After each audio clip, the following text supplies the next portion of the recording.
Bonjour, bonjour et bienvenue à toutes et à tous pour ce troisième webinaire de la Fédération des sociétés d'expertise. Nous nous étions intéressés en janvier aux données de missionnement de l'année 2019 et suite à l'enquête de la Fédération. Et puis en février, nous nous étions attardés plus longuement sur les différents canaux d'expertise dans le contexte spécifique de l'année 2020. Et nous avions mené une analyse comparée et nous avions partagé cette analyse avec vous entre expertise sur site, expertise à distance, et puis surtout quelles compétences par rapport à ces canaux, experts à distance ou experts de terrain. Cette session qui est organisée en partenariat avec l'Argus de l'assurance, et petit clin d'œil, nous avons prévu 20 minutes d'intervention et puis une plage de 5 à 10 minutes pour les questions et vous permettre d'être dès 17h30 auprès de l'Argus d'Or pour les événements. Vous pouvez également, bien évidemment, tout au long de cette intervention, poser vos questions via le chat qui est à votre disposition et nous ferons un plaisir d'y répondre à la fin de cette première présentation avec Pierre Bonte et Philippe Mahé. La cohérence avec les deux précédentes éditions est intéressante. Ce soir, nous livrons l'analyse globale du missionnement de l'année 2020, avec cette fois-ci un focus beaucoup plus sur l'analyse structurelle du marché et non pas tenant compte d'éléments plus conjoncturels. Je vous invite plutôt à revoir l'édition de février 2021. Et puis, élément important par rapport à la précédente étude de 2019, nous compilons désormais les données de missionnement de 11 cabinets, puisque 3 nouveaux partenaires de la Fédération ont été en capacité de nous livrer leurs données, ce qui nous permet de présenter bien évidemment une grande cohérence et une grande fiabilité des données, et surtout un très haut niveau de représentativité, puisqu'aujourd'hui ces données couvrent plus de 95% des données du marché de l'expertise. Alors ce soir, nous allons rapidement regarder les grands chiffres France entière et nous ferons ensuite un zoom par marché avec Philippe. Nous nous intéresserons au marché du particulier. Pierre reviendra sur le marché des professionnels et des entreprises, ainsi que sur le marché de la construction. Et à l'issue d'une synthèse, nous vous proposons 2 focus, les événements de grande ampleur qui ont marqué l'année 2020 et bien évidemment, comme maintenant de coutume, nous vous délivrerons l'analyse financière, l'analyse de la valorisation financière, dire du rôle de l'expert. Sur l'exercice 2020, bien évidemment, une grande prudence sur les enseignements que l'on pourra retirer. D'abord parce que l'année 2020 est une année un peu cyclique, avec une correction de l'activité du fait du confinement et un retour important sur la deuxième partie de l'année.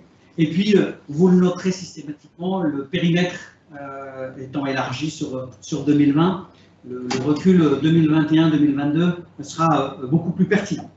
Alors, un regard sur le chiffre d'affaires de l'activité d'expertise, aujourd'hui représente exactement 1,12 milliard d'euros TTC, avec une variation à périmètre constant limitée à 2%. Et vous nous avez confié sur l'année 2020 un peu moins de 2 millions d'expertise, de missions d'expertise, 1 993 très exactement, soit depuis 2016 une progression récurrente et régulière de 16% sur la période. Sur l'année 2020, ce que l'on peut noter, c'est un taux de AD assez stable, avec plus de 410 000 expertises qui ont été réalisées à distance, et soit 21%. Et un phénomène intéressant qui se confirme encore sur l'année 2020, c'est le développement de la visio-expertise. Alors bien évidemment, on pense à l'expertise de force majeure qui a été conduite pendant la période notamment du premier confinement. Et on voit bien que c'est aussi un mode de gestion des expertises qui est en développement. Si on termine sur les effectifs pour cette année 2020 dans l'expertise, la profession compte aujourd'hui 10 184 personnes avec 45% d'entre eux qui sont des experts de terrain, en progression par rapport aux années précédentes. Les effectifs en expertise à distance sont stables, représentant 4% de la profession. Et légère correction sur les effectifs en back et front office avec 40%, en légère baisse sur cette période. Et les effectifs en support sont de l'ordre de 11%, relativement stable, en légère progression en support des experts. Voilà. Je vous propose tout de suite, avec Philippe, de nous attarder sur le marché du particulier. Bien, bonjour à toutes et à tous. Effectivement, ce marché des particuliers est important dans notre domaine d'activité puisqu'il représente environ 68% du missionnement que les compagnies d'assurance peuvent nous confier. C'est en stabilité en ce qui concerne ce pourcentage. Ce qu'on peut dire également, c'est que ces chiffres-là, et je le rappelle comme l'an dernier, sont des chiffres qui sont non écrétés puisqu'on parle de dossiers de 0 à l'infini en termes d'enjeux. C'est important de le savoir. Et pour le coup, si on s'intéresse au nombre de missions, nous observons versus 2019 une augmentation de l'ordre de 5%, avec un impact lié au nouveau cabinet de l'ordre de 3,7%. Donc,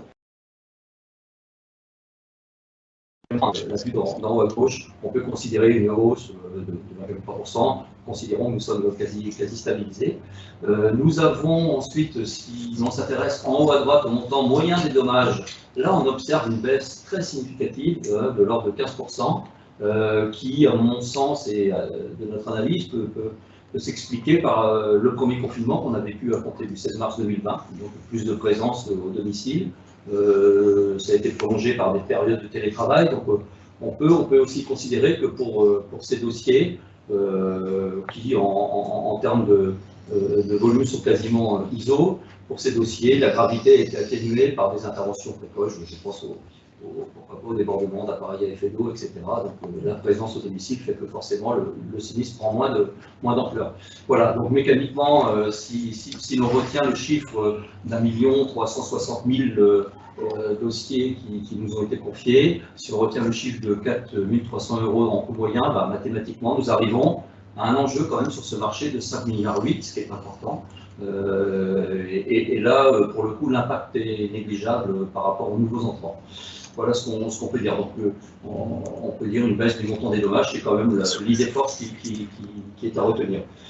Si on se projette en bas sur les garanties, donc en nombre, comme d'habitude, les dégâts des eaux représentent 50% de notre missionnement, 50% c'est à peu près stable, il n'y a pas d'évolution notable là non plus. Ce qui est remarquable, c'est peut-être, sur l'incendie, on est quasi ISO, en tout cas en nombre. En vol, là par contre, on a une baisse significative des dossiers, ce qui s'explique simplement par la présence au domicile. Là aussi, c'est plus difficile de cambrioler quand les gens sont présents, tout simplement.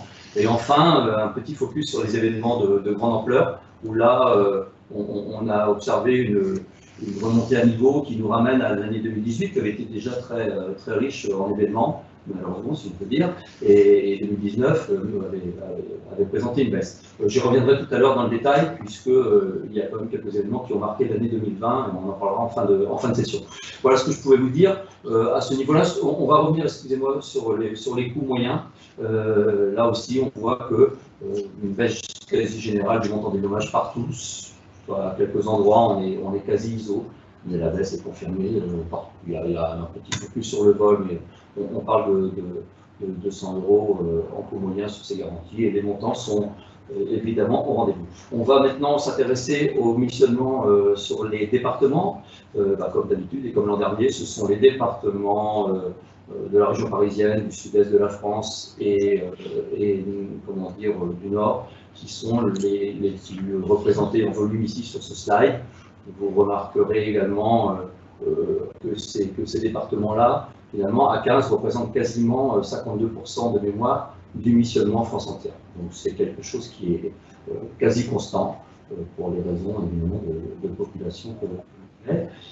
Ce qui nous a interpellés lors de l'analyse de ce slide, c'est 2 départements, puisque là on va passer au montant moyen des dommages, et nous avons 2 départements, le 13, donc les Bouches-du-Rhône, et le 33, la Gironde, qui ont vu le coût moyen dossier grimper de manière significative, puisque Sur le 13, on est passé de 2830 € en coût moyen à 4677 €.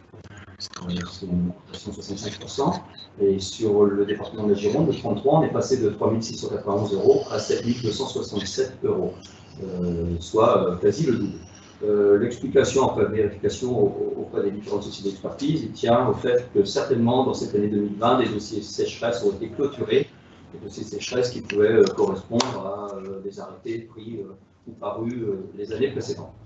Pour le reste, on a toujours un impact immeuble dans les grandes villes avec des coûts moyens plus faibles que dans des zones rurales où on est plus sur un habitat dit traditionnel. Sur le montant total des dommages, rien de significatif, si ce n'est ce que je viens de dire sur ces deux départements.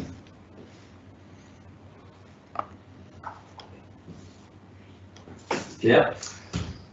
Bonjour à toutes et à tous. Donc, pour la partie professionnelle et entreprise, vous voyez l'écran? Merci.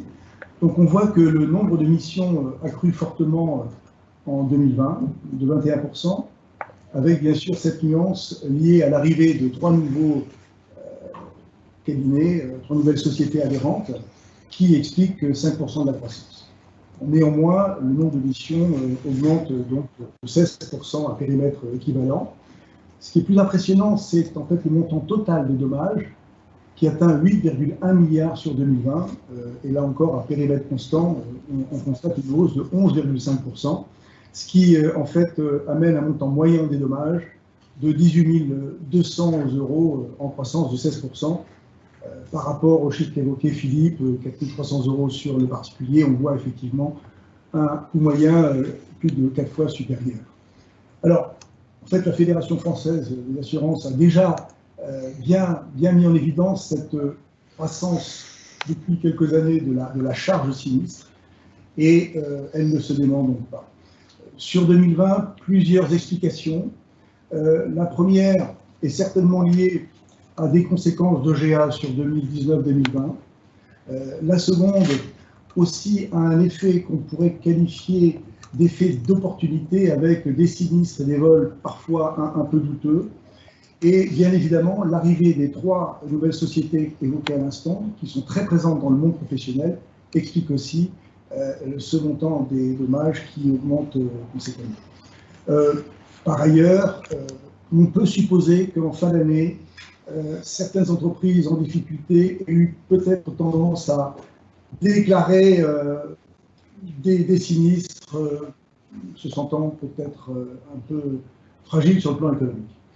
Si on regarde la partie basse, donc les garanties, traditionnellement, bien évidemment, on voit que même dans les entreprises, le dégât des eaux est la principale garantie mise en œuvre.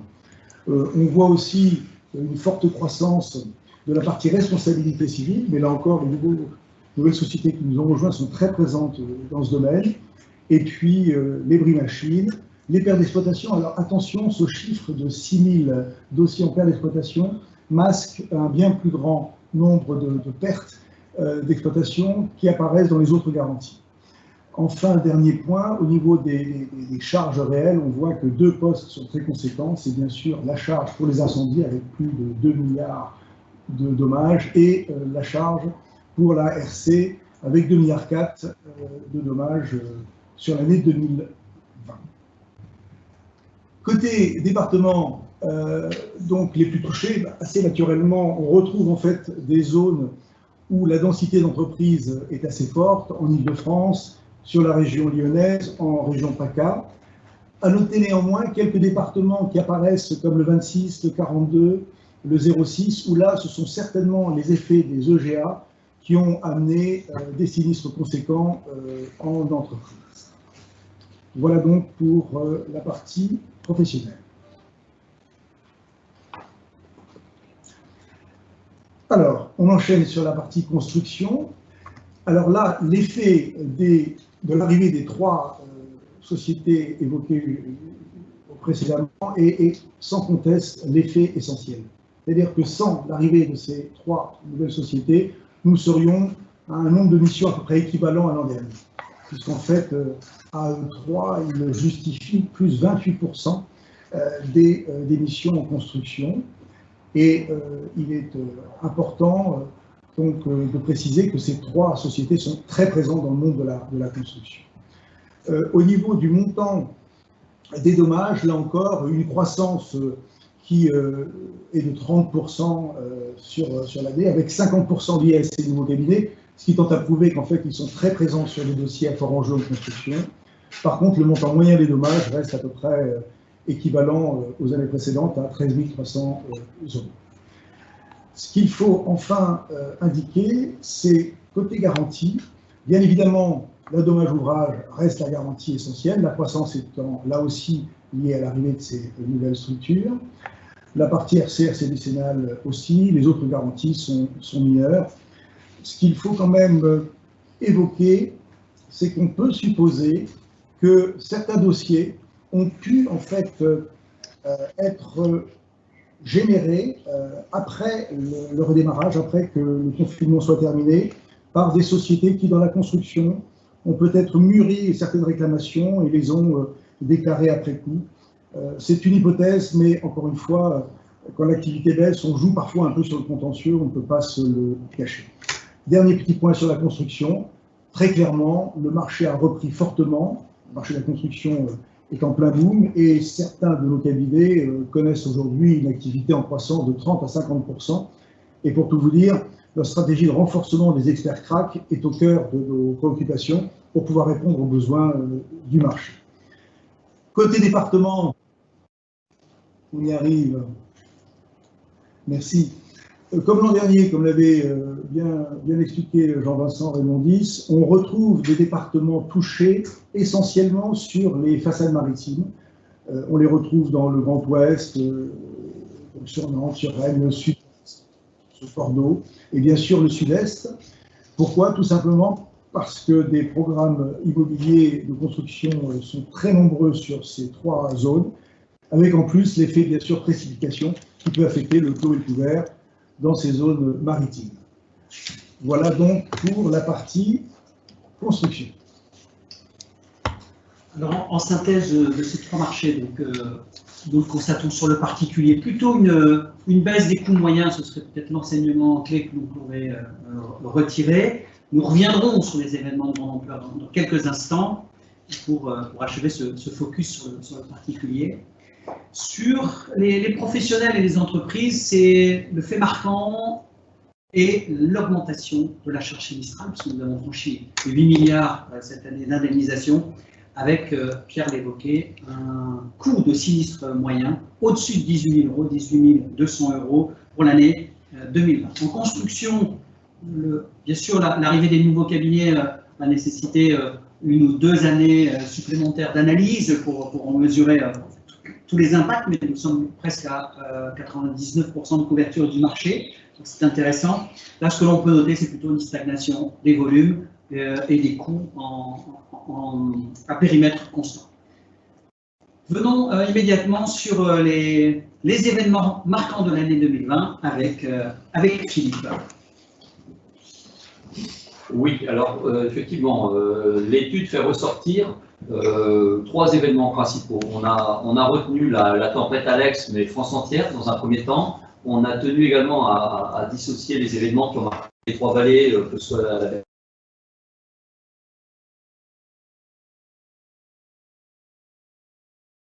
qui nous intéresse au premier plan et depuis quelques années maintenant. Voilà, ces 3 événements finalement ont été à l'origine de 58 493 missions, c'est-à-dire un volume relativement important qui, je le répète, nous ramène au niveau de 2018.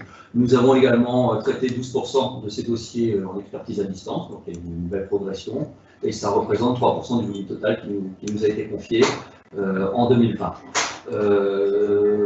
Ça a généré un chiffre d'affaires non négligeable pour nos sociétés.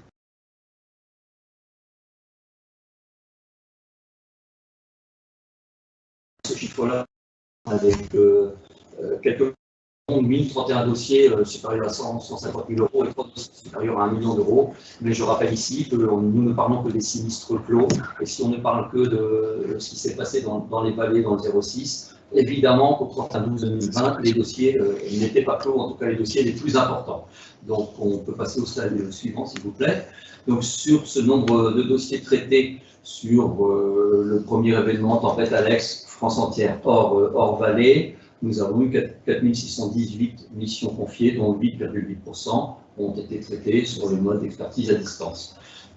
Sur la tempête, effectivement Alex, mais pour les 3 vallées, là, nous avons 2486 missions, ce qui n'est pas important en nombre, mais on sait, les images ont parlé, que les dommages étaient très importants. Et là, nous avons traité sur ces dossiers-là 5% d'expertise à distance. Et enfin, la sécheresse, et là, on sur des volumes qui n'ont rien à voir, 51 389 missions ont été traitées. Là aussi, on parle des dossiers clos. Et 13% ont été traités en EAD. On n'a pas distingué dans cette étude les dossiers traités en visio-expertise. On sait très bien que c'est un canal qui permet de traiter ces dossiers, que ce soit l'EAD ou la visio, notamment pour les cas 1. Et le début d'année, on est presque à mi-année 2021, confirme cette tendance. Donc on est vraiment aujourd'hui sur des dossiers qui peuvent être traités par ce créneau. Ces dossiers traités, encore une fois, avec les réserves d'usage sur les vallées, ont généré un chiffre d'affaires que vous voyez en bas, à gauche, 1,2 million d'euros sur la tempête Alex en France entière, 1,6 million pour les dommages du 06 et 44 millions sur les dossiers sécheresse. Le montant moyen des sinistres, ça va nous rappeler l'explication de tout à l'heure sur les départements du 13 et du 33, sur le marché des particuliers. Nous avions 3202 euros synthétisés sur la tempête Alex France, 9766, encore une fois ce chiffre risque malheureusement de grimper pour les événements des vallées, et pour la sécheresse 7985 euros. Donc rappelez-vous, c'est quasiment le double du coût moyen du dossier sur le marché des particuliers non décrétés que je présentais en début d'intervention. Et enfin, sur le marché des professionnels et entreprises, pour ces 3 événements, le coût moyen ressort à 6 341 euros, 43 547 euros sur les professionnels, évidemment, sur la Vésubie. Il y a certainement un effet par l'exploitation à cet endroit-là. Et enfin, pour la sécheresse, 9 083 euros sur ce marché des professionnels et entreprises. Très bien. Alors pour conclure, en fait, une approche que nous avons développée depuis maintenant quelques années, qui consiste à expliciter la valeur ajoutée que les experts apportent aux assureurs. Alors, bien évidemment, je ne vais pas insister sur les apports qualitatifs que les experts peuvent apporter aux assurés tout au long d'un dossier, entre l'appui psychologique, les explications, le suivi des dossiers, mais je vais me concentrer sur, en fait, 4 leviers financiers qui apparaissent à l'écran et que je vais expliciter, pardon, la précédente planche, merci. Donc pour la partie expertise dommage, nous considérons qu'effectivement, en détectant des non-conformités, nous faisons économiser un certain nombre de sommes aux assureurs, et pour le calcul, nous avons estimé à 20% donc, la règle proportionnelle avec l'abattement sur le coût des sinistres. Nous n'intégrons pas en fait la remise à niveau des primes que les assureurs, bien sûr, peuvent réaliser quand une non-conformité est détectée, mais pour l'instant déjà, au niveau de l'ARP, c'est sur l'indemnité que nous sentons une économie. Côté fraude, là, nous avons été plus nuancés. Dans un cas sur 2, le nombre de fraudes sont difficilement étayables. Dans ce cas, nous n'avons pas identifié un gain économique. Par contre, dans un cas sur 4, nous avons suffisamment d'éléments pour pouvoir afficher un gain de 50% de l'ARP. Et enfin, dans un cas sur 4 aussi, nous avons suffisamment d'éléments étayant la fraude pour que la déchéance du contrat soit prononcée et par conséquent qu'aucune indemnité ne soit versée. Troisième levier financier, le recours, les recours à exercer. Et là, nous avons supposé que 50% du montant des recours était recouvert par les assureurs. On verra pour la partie construction que ce taux passe à 85%. On sait qu'en expertise construction, les éléments sont beaucoup plus clairs au niveau des polices d'assurance, l'identification de tous les tiers, d'où ce 85%. Et enfin, les dossiers non garantis. Et là, bien sûr, nous avons estimé que 100% du montant de la réclamation n'était pas dû et que l'économie était totale. Donc voilà un petit peu les éléments qui permettent de faire ces calculs. Alors à partir de quelles données? Les données qui suivent, les voilà résumées. Alors c'est un tableau qui vous sera bien sûr diffusé prochainement. Il est important, très synthétique, mais vous verrez donc que dans les colonnes apparaissent les différents sites d'activité, la construction, à l'expertise à distance, puis les dommages par grandes catégories de montants affichés, puis les autres missions. Et donc, si on regarde en fait les différentes lignes, on voit que la réclamation moyenne est de 12 900 €, avec une grande disparité, bien sûr, entre les dommages EAD et des dommages supérieurs à 1 million. On voit que nous avons, comme le rappelait Yann tout à l'heure, traité près de 2 millions de dossiers, ce qui conduit à des honoraires d'expertise de 1,1 milliard. Si d'ailleurs on fait en fait le calcul du nombre de dossiers qui multiplie la réclamation moyenne, excusez-moi, on arrive à 25 milliards de réclamations. Ensuite, les non-conformités que j'évoquais tout à l'heure, donc un taux de 5%, avec bien sûr là aussi une disparité.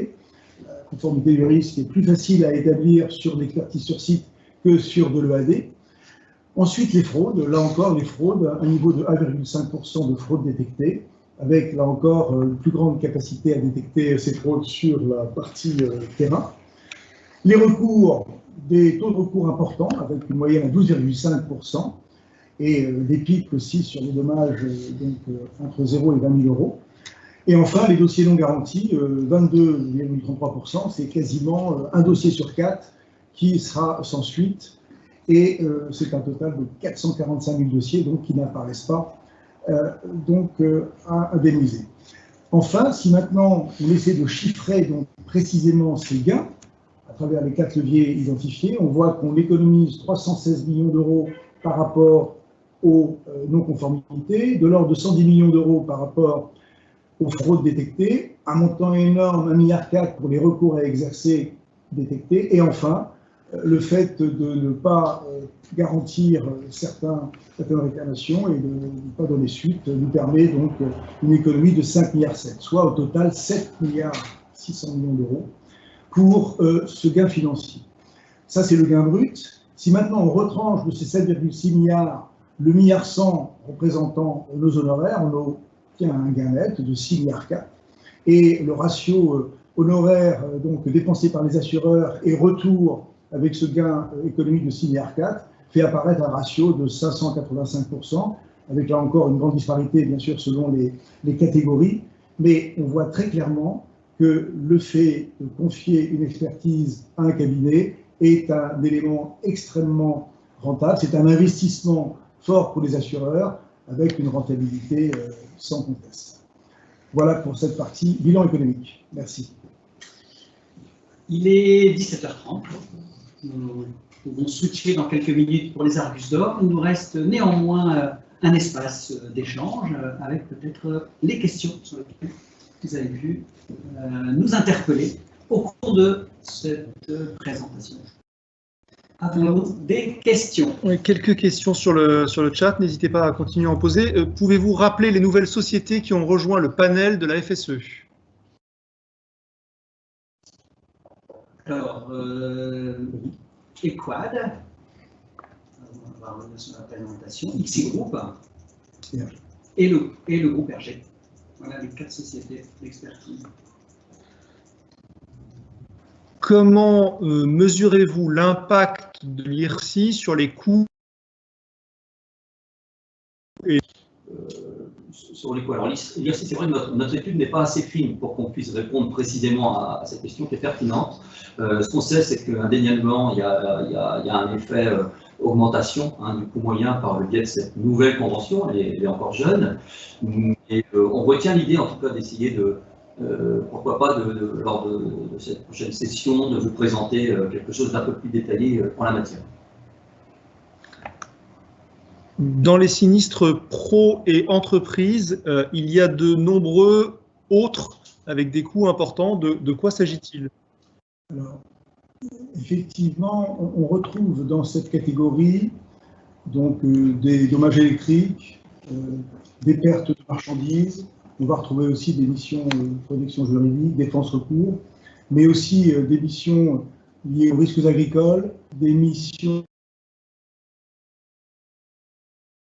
maritimes, risques aéronautiques, sur le transport. Voilà, c'est donc voire des pertes d'exploitation qui n'ont pas forcément été parfaitement identifiés dans la rubrique perte d'exploitation, car on le sait, c'est plus de 15 à 20 000 PE qui ont été recensés en 2020.